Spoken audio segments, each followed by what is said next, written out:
And we are live. Let me know if you can hear me okay. Check one, check two. Wow. Happy Saturday night. I wanted to do this a little bit earlier. They got busy, but and I did watch this main event between Joshua and Daniel Dubois on a delay. So the memory's a little bit fresher, and I did rewatch it a second time. And I mean, my God, like, even though, yes, Daniel Dubois beating Anthony Joshua, stopping Anthony Joshua was always a possibility, to see it play out in the way that it played out was nothing short of shocking. I mean, this was reportedly the biggest Wembley crowd for a sports event in the stadium's history, reportedly.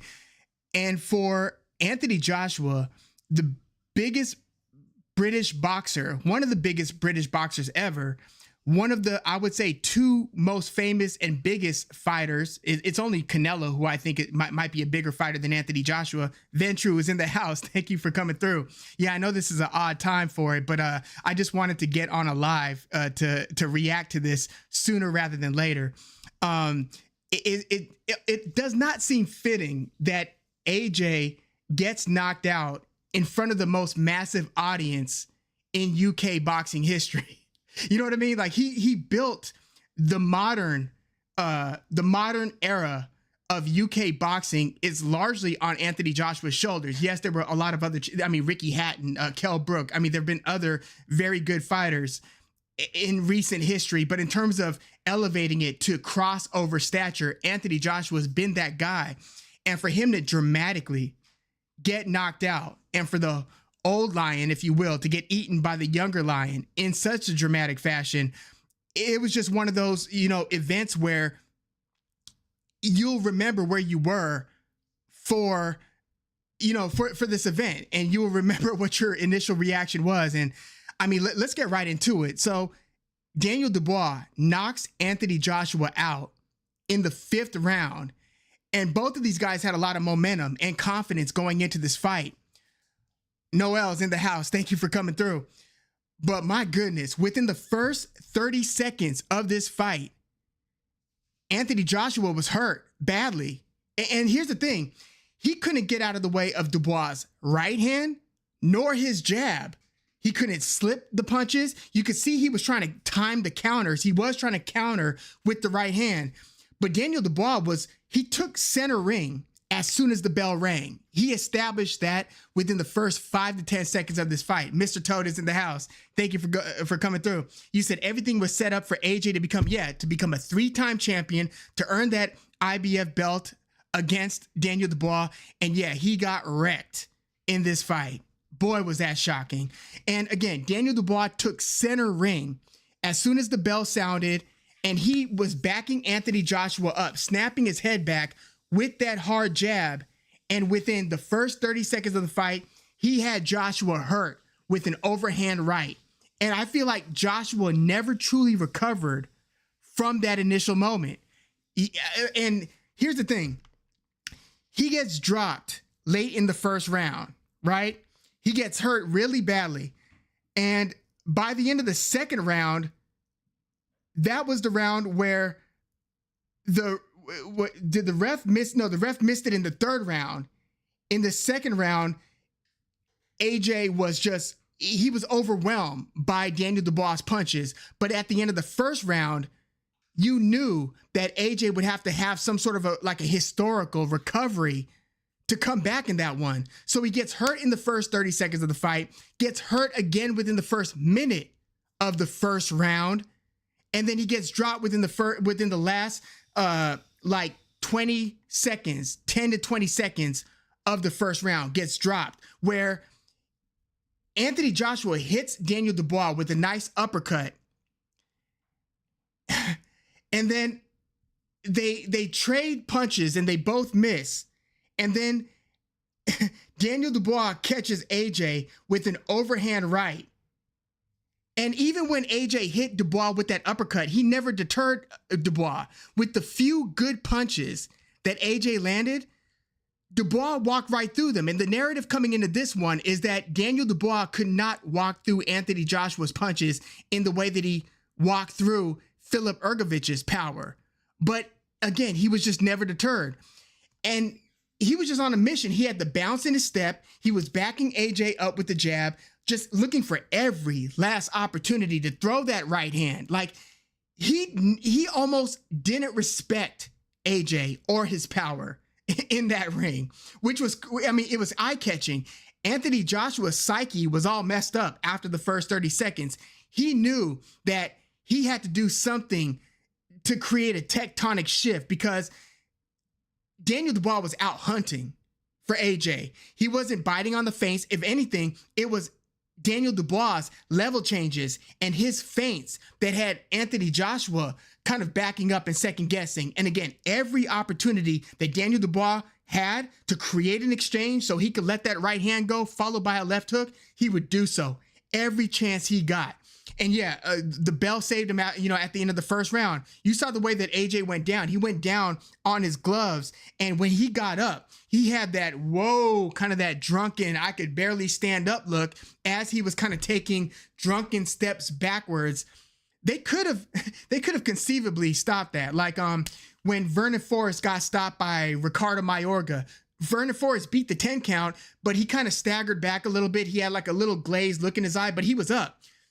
If they applied the same criteria on Anthony Joshua at the end of the first round that they did to Vernon Forrest in that first fight against Mayorga, they could have stopped it. But this fight was way too huge in magnitude. You weren't going to stop that, especially because Joshua was fortunate enough to get saved by the bell.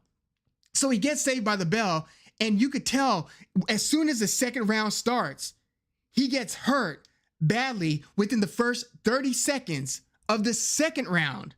So he gets hurt within the first 30 seconds of the first round, hurt again badly within the first 30 seconds of the second round.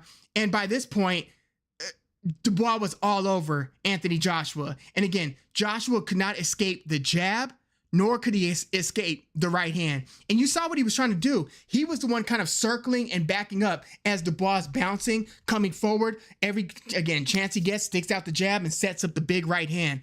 Anthony Joshua his reflexes weren't tight enough, at least after he got hurt that first 30 seconds of the first round. His reflexes weren't sharp enough to pull off the counters that he was looking for. And again, in those few moments where he did land something significant and big against Dubois, Dubois just ate it right up and went right back on the attack. Nothing slowed him down. His demeanor in this fight was no different than it was against Philip Ergovich. And it's like, damn, it's like Daniel Dubois, for all the reputation that he had, you want to talk about a change in reputation. Daniel Dubois, after taking the knee against Joe Joyce, taking the knee multiple times against Alexander Usyk, he had a reputation that I thought that he unfortunately would not be able to shake, right? And even before he lost to Joe Joyce, Daniel Dubois was such a nice guy that he just reminded me of somebody who, like in high school, would be a big dude on campus who's letting some little loudmouth punk bully him.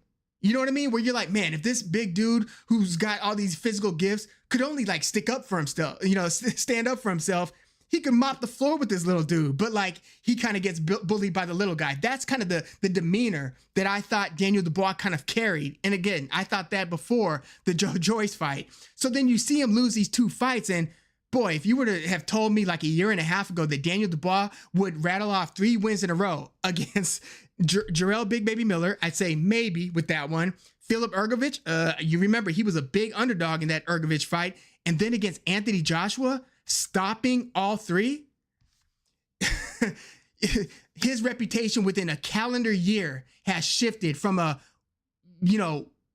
hype job who got derailed badly to the point of almost non-recovery to one of the top 3 heavyweights in the game right now, right? After I would say Fury or I'll change the order, Usyk and Fury, it's Daniel Dubois. Yes, you could say Martin Bakole after the stoppage of, he's a top 5 guy. Joseph Parker has had multiple really good wins recently, right? Beat Zhilei Zhang and he beat Deontay Wilder. Zhilei Zhang is in the mix. But Daniel Dubois has so established himself as a force in the heavyweight division. And again, in front of the biggest crowd in Wembley sports history, he knocks Anthony Joshua out. So we get to the third round, and in the third round, he hurt AJ in the first 15 seconds of the third round. So again, first 30 seconds of the first round, first 30 seconds of the second round, had Joshua hurt multiple times, badly hurt, dropped him in the first round. And then in the third round, towards the end of the round, right, they have this exchange where there was a right that looked like it grazed Anthony Joshua.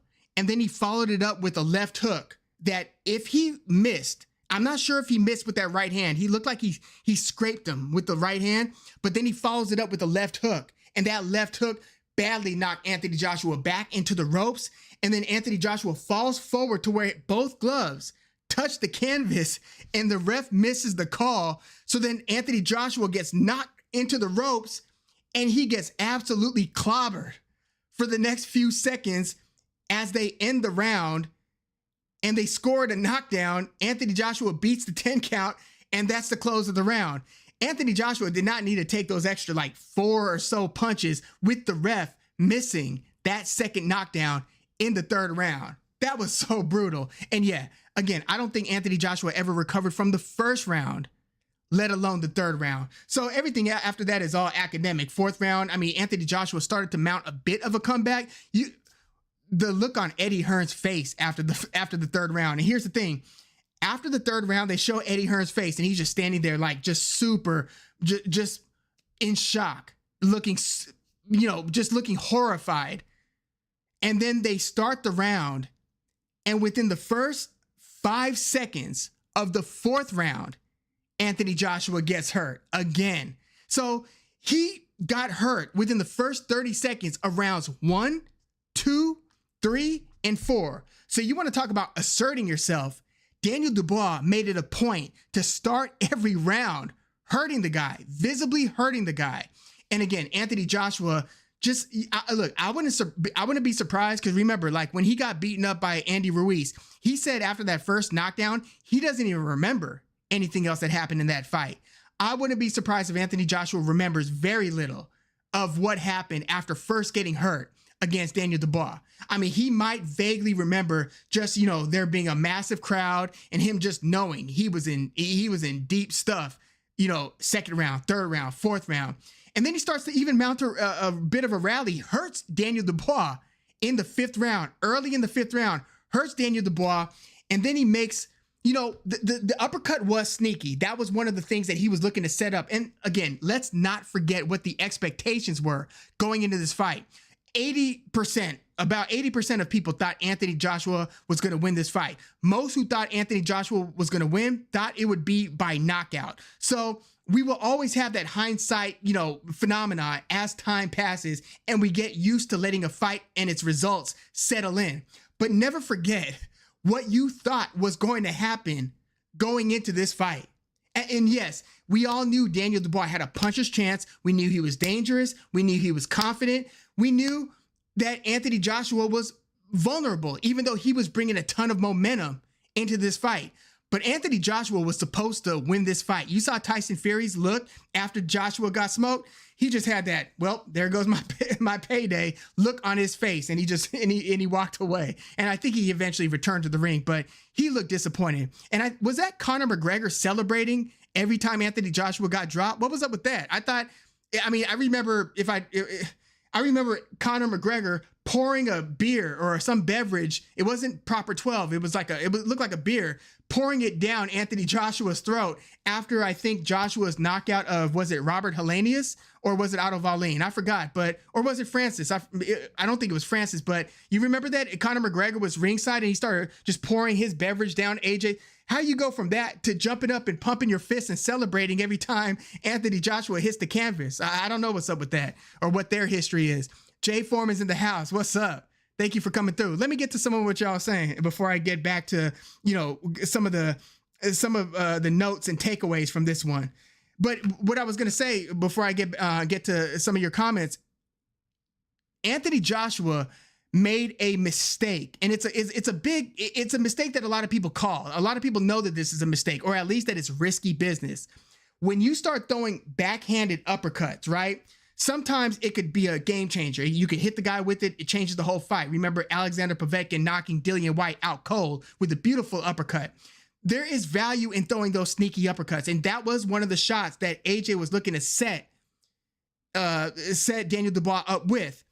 But you've got to be mindful, because when you load up on a backhand uppercut, if you're a southpaw, it's a left. If you're orthodox, it's a right. Your backhanded uppercut, one, you're now dropping this hand. It's because it's got to come down and it's got to come up. So if the other guy pulls the trigger at the same time you pull this trigger, and he's throwing a straight shot, in this case it's Daniel Dubois throwing a right hand, and you're throwing a backhanded uppercut, it's almost guaranteed, unless he just misses, it's almost guaranteed to be good night or something close to it. And in this case, it was good night. Anthony Joshua, after hurting Daniel Dubois, they were both hopping, then jumping in with power shots. And they both pulled the trigger at the same time. It was rock, paper, scissors. Joshua went with the backhanded uppercut. Dubois went with the right hand. Joshua was coming into the power, and it was all she wrote at that point. He just fell. You saw his arms stiffen as he was desperately trying to get up. What a dramatic scene. You saw Ben Davison running across the ring to aid his fighter and to stop the fight. Wow. This was such a dramatic stoppage. Again, we knew it was a possibility. I wasn't ready for that. And I did feel bad for AJ, just because look, I know that he's been hyped his whole career.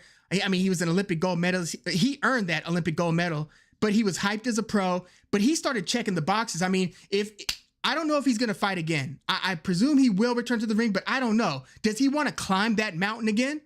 I mean, every time he's had a big setback, he's had to get back on the horse and start building himself back up. Does he have it in him to do that again, to fight another Jermaine Franklin and then another Robert Helenius, and then get back into a big fight? Or does he want to just get back into a big fight? I don't know what's going to happen, but you see his career. And okay, if I was to rattle off who I think, and this is going to be another discussion for another day, but if we were to look at Anthony Joshua's top 5 wins, not top 5 in terms of how he won, because Francis Ngannou knockout, beautiful, right? And Robert Helenius knockout, beautiful. But his top 5 opponents, because I'm thinking Hall of Fame, and of course Anthony Joshua, given his stature and what he's done for the sport, is a Hall of Famer. But if we were to look at his 5 most significant wins, opponent-wise, who would it be?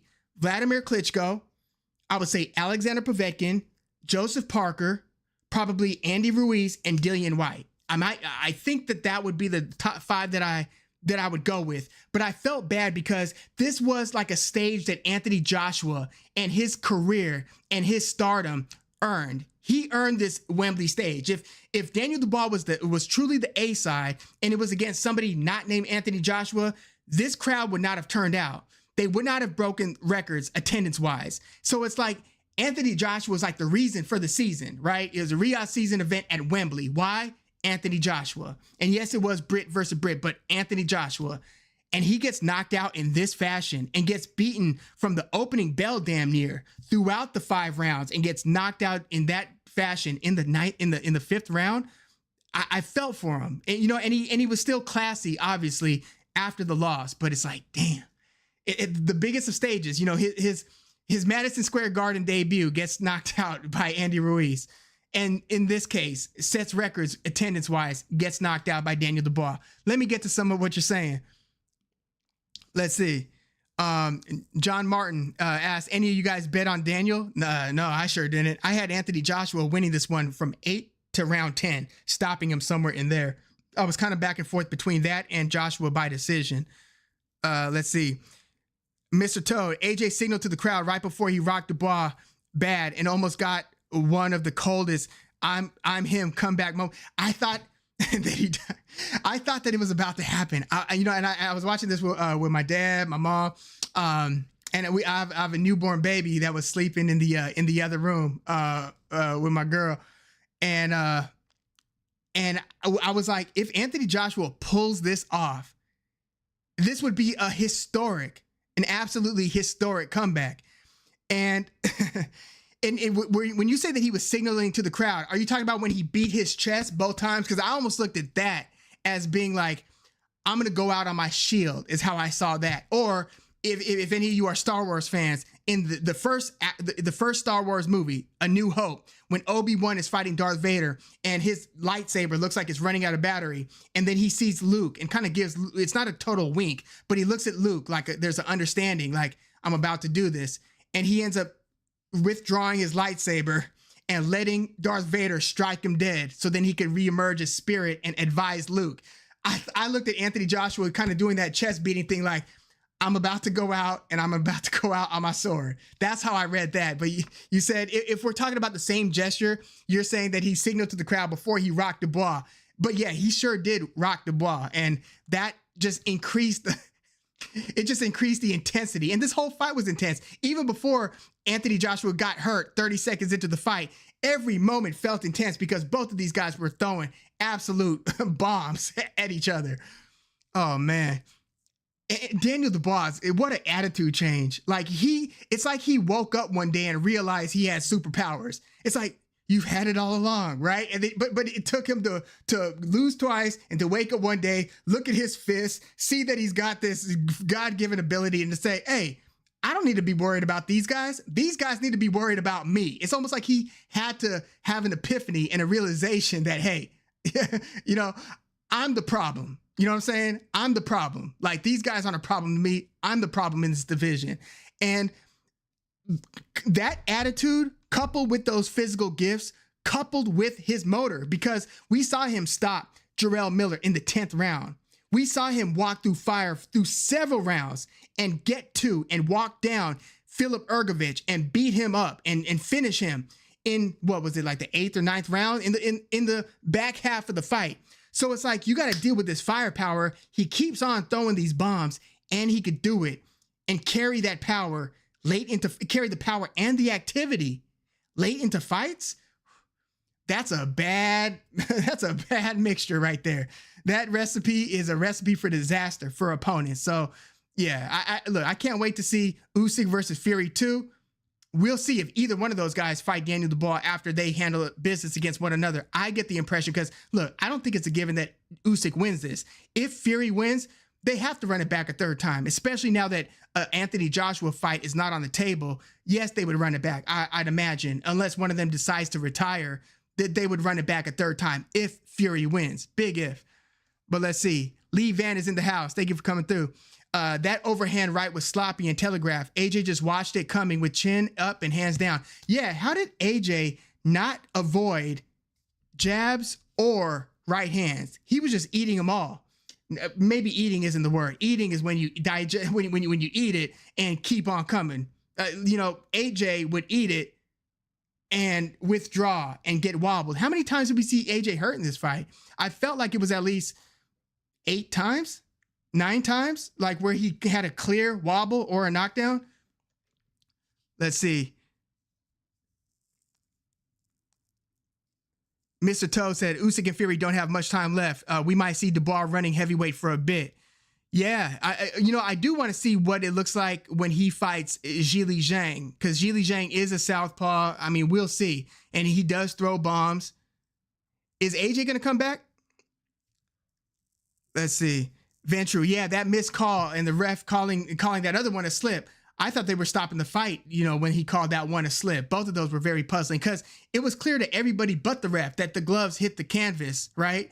And then again, AJ, after the non-knockdown, that should have been a knockdown, AJ gets beaten into the ropes, and he's like, I thought he was gonna, like, Bernard Hopkins fall out of the ring. I thought that's where we were headed. Or even worse, what was that? Lee Wood knocking Michael Conlon out in the 12th round out of the ring. I'm like, oh no, is AJ about to go out of the ring? He was getting absolutely clobbered against the ropes. Let's see. Noel said, I gave credit to Dubois, but I couldn't believe how technically flawed AJ was, pulling straight back with his hands down. Why was AJ's lead hand so slow? So I thought he was trying to pop a jab, but AJ on paper had the reach advantage. I'm pretty sure he had the reach advantage. It didn't look that way. And there was also, I heard like experts, right? So I would hear Chris Mannix. I think it was either Keith Idek or Darren Barker, who was on the call here on the broadcast, saying that AJ has a speed advantage over Dubois. Did you see that? I didn't see that. I said in my preview that I thought that their hand speed was going to be comparable. I thought it would be about the same. But I mean, it was clearly like one guy was throwing a seemingly sharper, more accurate punches. But I think that was because AJ got hurt so early. I don't think AJ recovered after the first 30 seconds of the fight. So I think that some of the dull defense and some of the dull kind of that, even when AJ would throw the overhand right, it looked like he was pushing the punch more than whipping the punch or popping the punch. It looked like he was pushing it, right? And I thought that was because AJ's motor skills were off. Even when he would try to navigate the ring and move like laterally, he looked like he was kind of galloping, not too dissimilar from when he got hurt badly the first time against Andy Ruiz, where he kind of has that heavy step where it's like, something ain't right with his legs. So I kind of look at all of what we saw from AJ performance wise after that as being a byproduct of him getting hurt so badly, so early in the fight, in the first round. Let's see. Some guy with the cat. Don't trip, I got a cat too. Dubois exposed the AJ hype train. See, I wouldn't go that far with it. Look, I think AJ is a very, very good fighter. Has been throughout his career. I don't think you come back from getting hurt against Alexander Povetkin and stop Povetkin if you're not a bad boy. I don't think that you come back from being on the canvas against Vladimir Klitschko and stopping Vladimir Klitschko. Remember that uppercut? If you're not a bad boy. And then if you, in the way that he dominated Otto Wallin. And yes, again, hindsight is 2020, but I remember a lot of people saying, hey, will Otto Wallin give AJ problems? I think that Otto Wallin might pull this one off. I saw a lot of that heading into AJ versus Otto Wallin. And it turns out AJ was better at everything than Otto Wallin. You know what I mean? I always thought that Joseph Parker that night in Riyadh, in the Riyadh season, I thought that Joseph Parker had a better chance at upsetting Deontay Wilder than I did Otto Wallin beating Anthony Joshua. I just thought Anthony Joshua checked all the boxes and was a superior boxer to Otto Wallin, whereas Joseph Parker, we've seen him fight elite fighters and look elite or near elite. And we knew that Wilder was diminished enough to where if Wilder wasn't knocking Parker out, Parker would probably win the round, right? So I didn't think Otto Wallin had much for AJ, and AJ proved that. AJ's beaten some really good fighters. He's had a very he beat Andy Ruiz, and yes, Andy Ruiz was overweight for that rematch, but AJ won just about every round in that fight. Who else has done that to Andy Ruiz? You know, and I know again, Andy Ruiz isn't the model of professionalism, discipline, and all that, but AJ, when he decided to move and box, he easily beat Andy Ruiz. And that was a make or break fight for AJ. If AJ loses that, his career is next over if he loses that rematch to Andy Ruiz. There was so much pressure going into that. And he, again, won just about every round. I look at AJ as being a very good fight. I think that he's probably the third best heavyweight of the era after Usyk and Tyson Fury. Let's see. Let me get to Jay Foreman said, John Martin said, technically flawed, most definitely. Ventru said, man, Conor was celebrating AJ too. Yeah, you said he was celebrating AJ? Conor might have just been on one. You know what I'm saying? Like if he was celebrating AJ too, then he might have just been, having a good time that night. Some guy with a cat said, Dubois hit AJ so hard he had AJ breakdance like Ray Gun in the Olympics. Yeah, AJ, he was on his shoulder. Who have we seen recently where they go down and they're on their shoulder and their arms are kind of stiff, where it looks like somebody actually got up after having stiff arms, and it was a rare occurrence. Usually when the guy gets a stiff arm, it's over. But I feel like I recently, at least within the last 2 to 3 years, saw somebody get up after getting stiff arm knocked down on the shoulder. Sup Swoles is in the house. Yeah. That's what I was just texting right here. Heavyweight division is going through an interesting shakeup. Yeah, I mean, when you couple Zhilei Zhang knocking Deontay Wilder out, it's like, okay, Wilder's not like he's not a top 5, top 8 heavyweight anymore, so he's kind of off the table.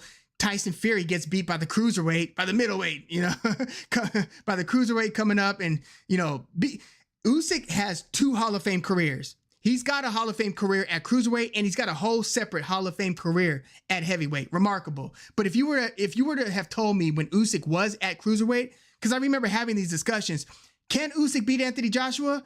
Most people were like, nah. Even when Usyk versus Joshua or Joshua versus Usyk 1 was taking place, you might not remember, AJ was a substantial favorite. He was something like a plus or a minus 350, minus 400, something significant of a favorite over Usyk. Again, hindsight is 2020, but never forget, when you have doubt, and I say this in a lot of the live chats, when you have doubt or a question on what the perception was going into a fight, case in point, Canelo versus Dimitri Bivol, where Canelo was the heavy favorite over Bivol, look at the betting odds. That'll jog your memory, and you'll be like, oh yeah, that's right. People thought that this guy was going to win.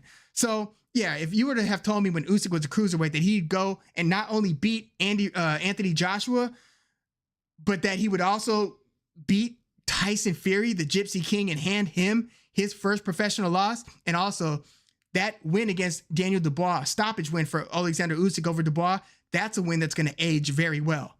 So yeah, Usyk is just a different cat altogether. Let's see.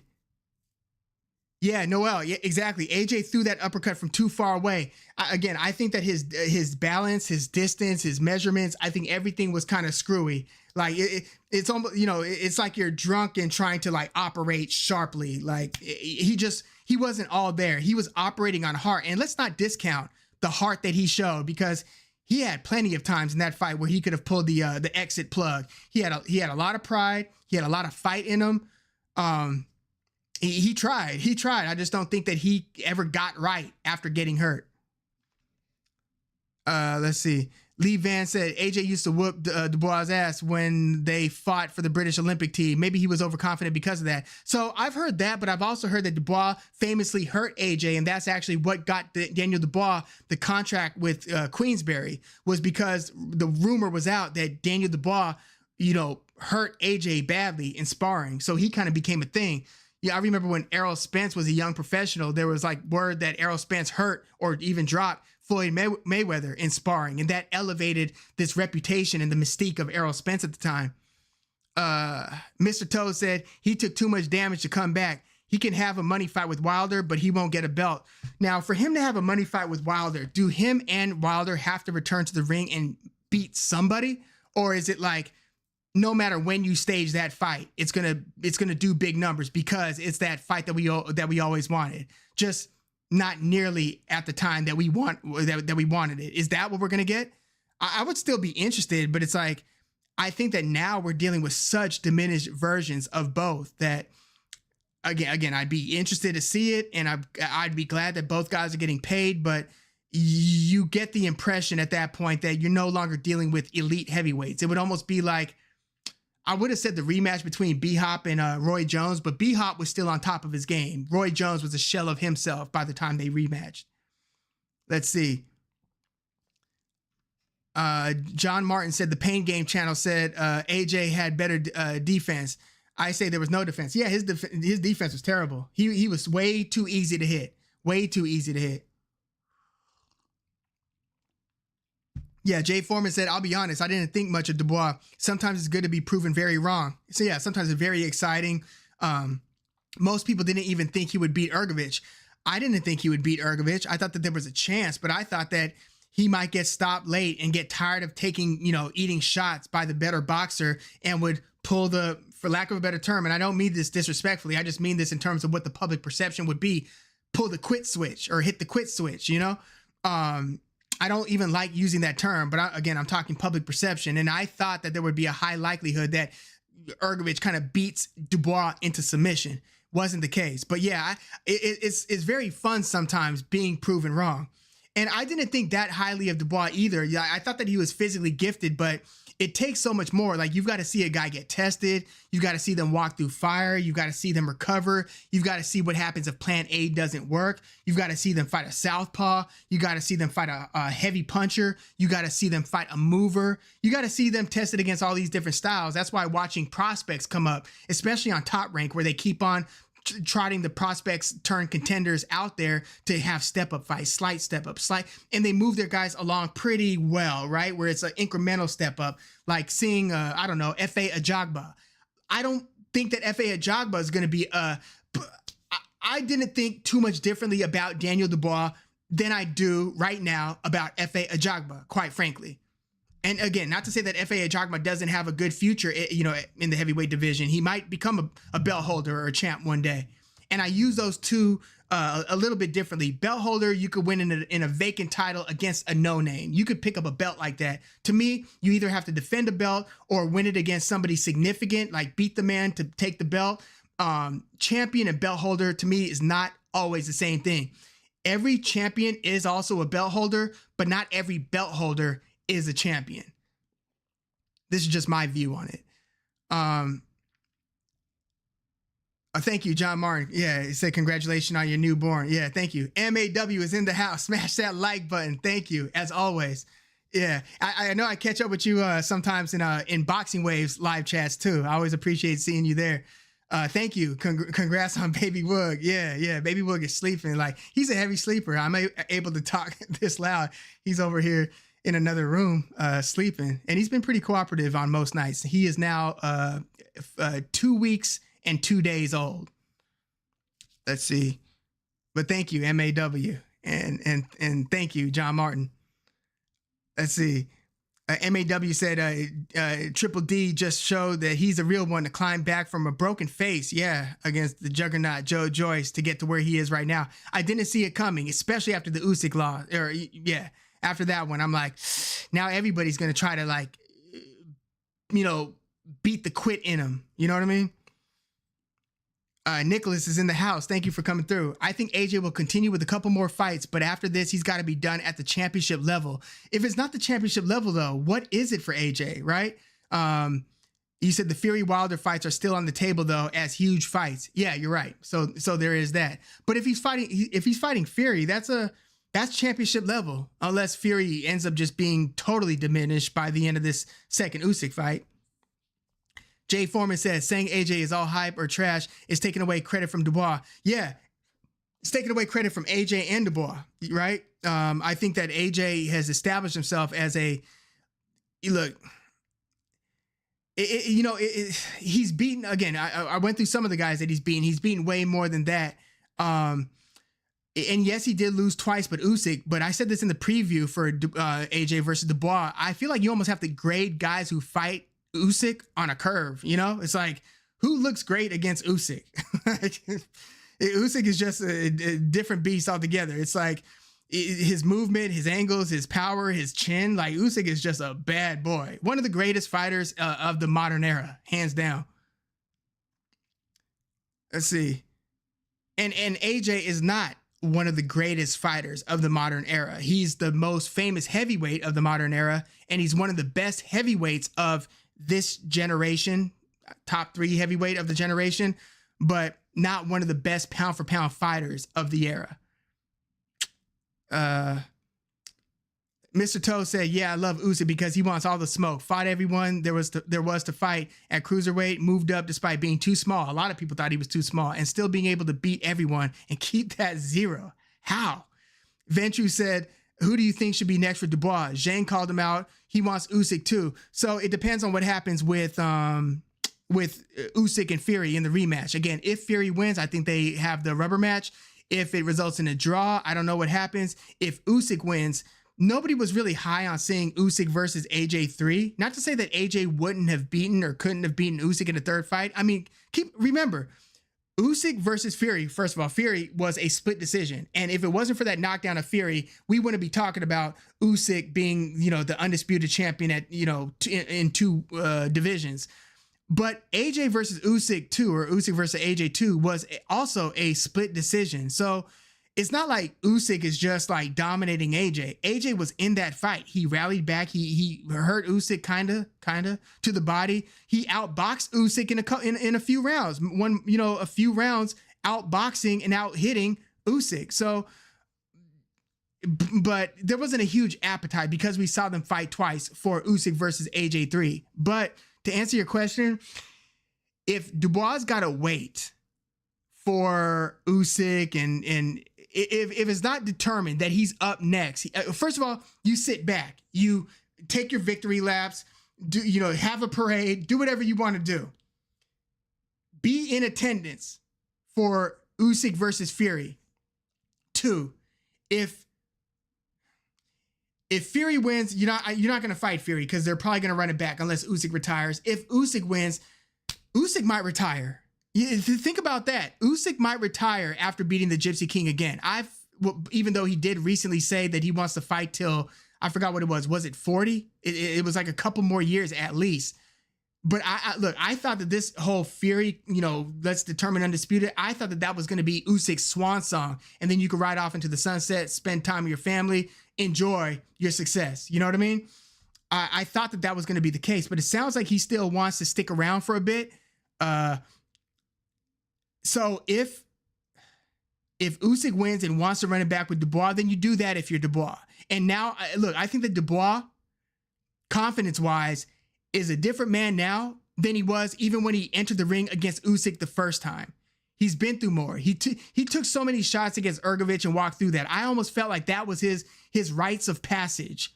You know what I mean? Like, I think that was him kind of shedding the, I'm happy to be here energy and being and growing that, I'm the biggest, baddest man on the planet energy. Like, I feel like that was his true coming out party. Yes, it was redemptive when he did what he did to Jarrell Big Baby Miller, but what he did against Philip Ergovich was more of the fee, fi, fo, fum variety. You know what I mean?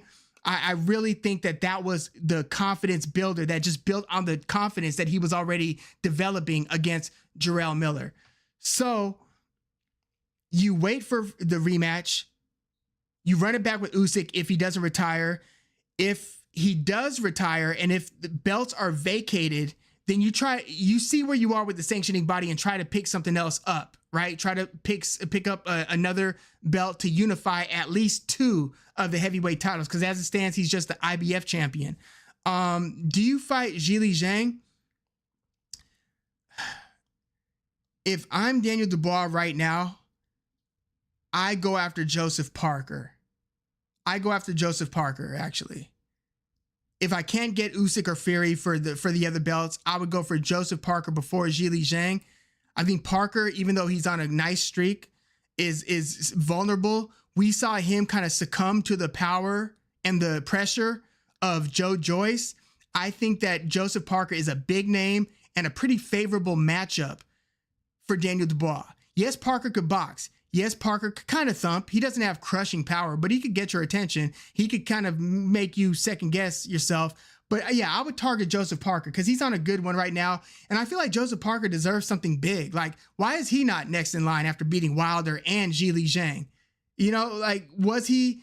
I know that he said that he wants to run it back with Dillian White. Dillian White just came off of that, PED exoneration, had one fight back. Didn't look great in the fight, but neither did his opponent. So, yeah, we got to see what's happening with Joseph Parker because the other name that nobody's talking about that deserves to be in something big is Ajit Kabayel.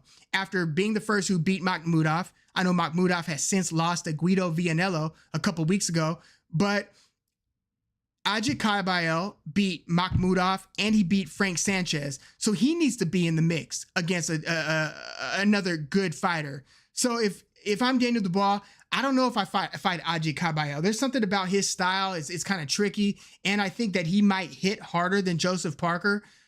So maybe not Kabayel, maybe Parker. He's a little bit older. He's a little bit more shot worn. He's just been in a lot of fights against several elite fighters. I think Dubois can win that one. So maybe you go there. Or you could say run it back with Joe Joyce, but he's damaged goods. He just lost to Chisora and got flattened at one point in that fight. Stan Tucker is in the house. What's up, Dad? I watched the fight with him earlier today, and we both thought Anthony Joshua was going to be too skilled, and too brutal for Daniel Dubois. And in the first 20 seconds, we thought that AJ was setting up something big. I told him after the first 30 seconds, I'm like, no, AJ got hurt. He got hurt. AJ's in trouble. And then the running theme, at least for the rest of the first round, was, is AJ hurt? How hurt is AJ? That was kind of like what we were going back and forth as we were reading AJ's body language. And he was a little bit more pro AJ in terms of thinking that AJ's still in this and still setting something big up. than I was. I was like, oh no, AJ's in trouble again after 30 seconds of the fight. Unless he turned it around with something big, which was possible. I'm like, no. Daniel Dubois is launching these power punches, and AJ can't seem to get out of the way of them and can't seem to recover from being hurt the first time. So yeah, but by the end of the first round, everybody knew what time it was. AJ had hit the canvas. He got up. He looked like he was drunk. He looked like he couldn't walk a straight line. If his freedom depended on it, he couldn't walk a straight line if the officer asked him to. So, and again, he didn't look any better throughout the fight. He got, again, let me reiterate this. He got hit and hurt in the first 30 seconds of the first round. I said this earlier. First 30 seconds of the first round, he got hurt in the first 30 seconds of the second round. He got hurt again in the first 15 seconds of the third round, and he got hurt again in the first 5 seconds of the fourth round. Think about that. And again, Dubois from the opening bell took center stage. He took the center of the ring. He's like, no, I'm not going to be the one backing up. You better figure out how you're going to move because I'm coming. And he never stopped. That was that. Let's see. Jay Foreman, yeah, when Billy Joe Saunders was trashing Dubois, I felt like a lot of people were kind of picking at Dubois because they saw him as a hype job. Tables have changed. I mean, Dubois at this point has a very distinguished, very good career. Yeah, Lee Van just said Frank Warren is chasing Eddie Hearn out of town. Eddie Hearn, the look on his face, I think it was after the third round. After the third round. And then you saw it right before the camera cut off of Eddie Hearn because they showed him, he's just sitting there, just stone face. And then you see him at the last second say like, come on, and like clapping his hands. And again, the first 5 seconds of the following round, AJ was on skates again. Yeah, to answer your question, Noel, I do think Dubois wants his get back for Joe Joyce. But I think it's one of those things where the ship has kind of sailed. You know, beating Joe Joyce today isn't the same as beating Joe Joyce even a year and a half ago.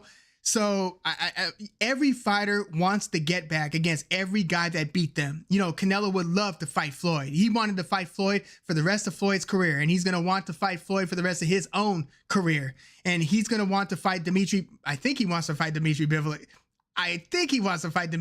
Again. But yeah, I do think Dubois wants that one back. And I think he wants to run it back with Usyk.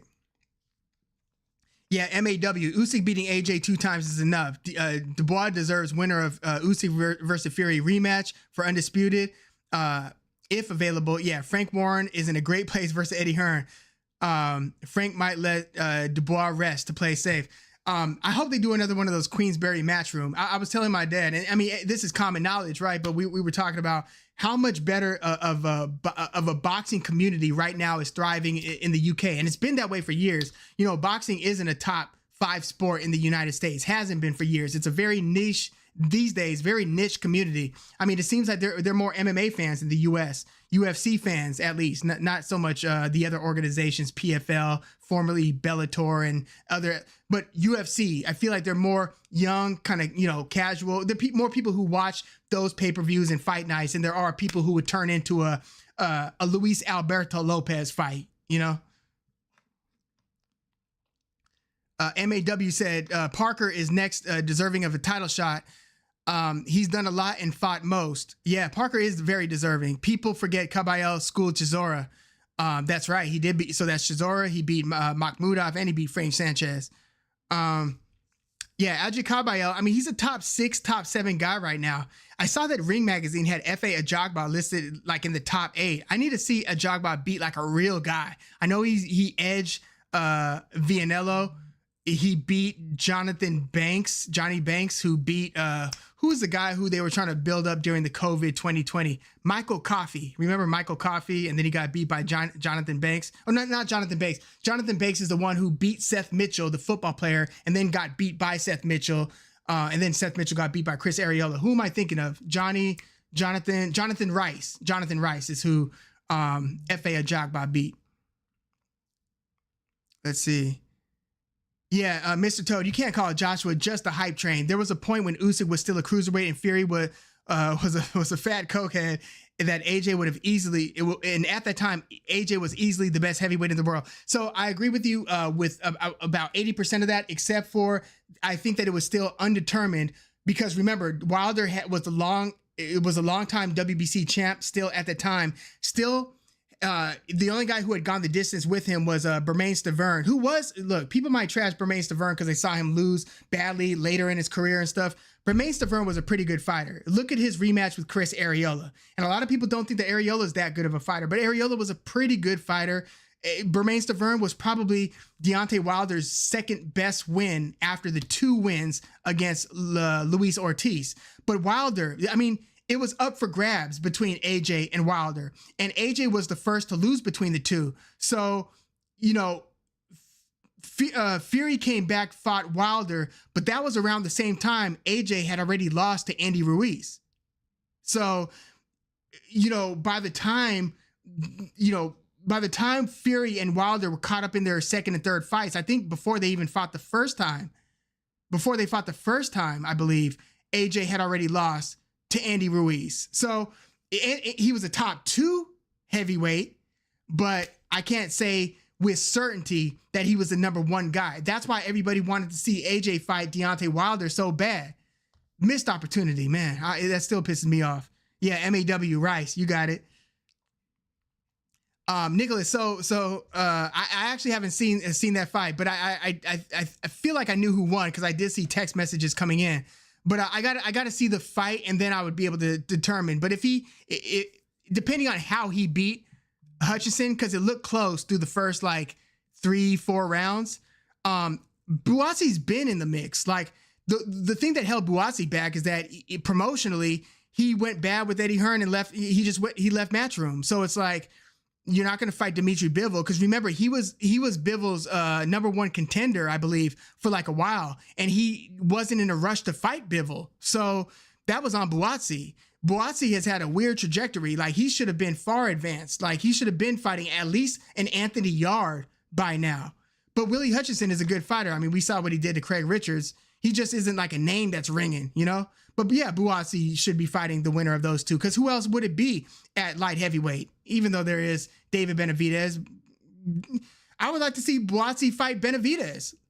You know, while Beterbiev and Bivol fight, why don't Buassi and Benavidez run it? But yeah, we're going to wrap this one up in a sec. I want to thank you guys for coming in. I just want to react to this, shocking result. Again, the result, I guess the result itself wasn't the shocker, but just seeing it play out with our own 2 eyes was the shocker. Because again, we knew that it was a possibility that Dubois could not only win, but could potentially stop him. But I wasn't ready to see it go down like that. I wasn't ready for that. I was just like, whew, I remember my heart was thumping. I'm like, oh, God. Oh. Let's see. Mr. Toad said, I guess I just overlooked Wilder because his power would be hard for Joshua with bad defense to deal with. For the last couple of years, I've just considered Wilder terrible because of his bad resume. Yeah, very unfortunate. You know, that's one of the unfortunate casualties of bad promotional politics, because another guy, Luis Ortiz, was on PBC and he didn't fight any of the guys I wanted to see him fight. Luis Ortiz didn't get to fight Povetkin, Joseph Parker, Dillian White. He finally fought Andy Ruiz like at the end of his career, but he didn't fight Anthony Joshua, Tyson Fury. Luis Ortiz I thought he was an elite guy, elite level, before he got like super old. But because of bad promotional politics, the only guys who were on that side of the fence were Wilder, Adam Konaczki, Chris Arreola. It was slim pickings, you know? But yeah, unfortunate. But yeah, I want to thank you guys again for coming in. You said, let's see. I want to make sure I got to as many of these as possible. But yeah, thank you, Mr. Toe, for coming through. MAW, thank you for coming through. Omar Garcia, yeah, well, now I think Joshua's chin is just worn away. You know, he got hit hard. He got tagged in the first 30 seconds. And I, again, don't think that he fully recovered. I just don't think he recovered. He wasn't right after he got dropped. He wasn't right to close out the first round. Again, it hurts you. It hurts your chances when you get blasted in the first 30 seconds of every round, which Joshua did. So yeah, I don't think he's going to be seen as durable going forward if he continues to fight. Yeah, Nicholas, AJ Dubois knockout was kind of like Wilder Spielka. Yeah, where Spielka kind of went into Wilder's power. Yeah, thank you. Cheers from New Zealand. Good morning, right? Is it morning, afternoon? John Martin, thank you for coming through. Mr. Toad said, I think AJ would have beat Wilder because Wilder's less skilled. Yeah, Wilder is feast or famine in the truest sense. But remember, we've got to talk about which version of Anthony Joshua would have been fighting Wilder. Was it the tepid one that was fighting Jermaine Franklin and Robert Helenius? Because if that guy fought Wilder, at least the Wilder who either knocked out Robert Helenius or Wilder around the time of the Fury trilogy, Wilder, if anything, did have confidence in pulling the trigger on that right hand. And Wilder wasn't a great defender in terms of slipping punches, but he was so tall and lanky that he could take a step back and get out of harm's way. I wanted to see it. Yes, AJ was a two-fisted fighter. Wilder was a one-fisted fighter. But I don't know who would have taken whose power. I think that either one of them could have knocked out the other. Wilder could have had him on skates, and he could have had Wilder on skates. 5 p.m. in New Zealand. That's what's up. Yeah, but thank you, Omar Garcia, Nicholas, Mr. Toad, John Martin, MAW, Stan Tucker, a.k.a. Dad, Ventru, Lee Van, Noel. Yeah, thank you, guys. Sup Swole, Some Guy with the Cat, Jay Foreman. Yeah, thank you guys for hopping on short notice. I just wanted to, talk a little bit about what we just witnessed today. Every time Anthony Joshua fights and something like this goes down, it feels historic. And I think that we're going to remember this one for a long time. This was pretty eye-catching, pretty damn stunning. But yeah, thank you guys. Enjoy the rest of your weekend. Talk with you guys soon. Peace.